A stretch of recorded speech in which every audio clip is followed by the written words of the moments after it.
بسم اللہ الرحمن الرحیم۔ السلام علیکم۔ مشکل پریشانی و صدمے کے وقت کی 9 دعائیں۔ حضرت اسماء بنت امیس رضی اللہ تعالی عنہ فرماتی ہیں کہ آپ صلی اللہ علیہ وآلہ وسلم نے پریشانی کے وقت یہ دعائیں پڑھنے کی تلقین کی ہے، اور حضرت ابن عباس رضی اللہ تعالی عنہ کہتے ہیں کہ رسول اللہ صلی اللہ علیہ وآلہ وسلم پریشانی کے وقت یہ دعائیں پڑھا کرتے تھے۔ نمبر 1، اللہ ربی لا اشرک بہ شیئا۔ نمبر 2، لا الہ الا اللہ العظیم الحلیم۔ نمبر 3، لا الہ الا اللہ رب العرش العظیم۔ نمبر 4، لا الہ الا اللہ رب السماوات ورب الارض ورب العرش العظیم۔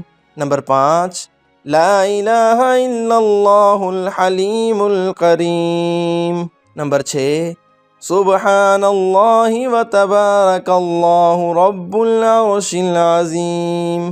نمبر 7، الحمد للہ رب العالمین۔ نمبر 8، یا حی یا قیوم برحمتک استغیث۔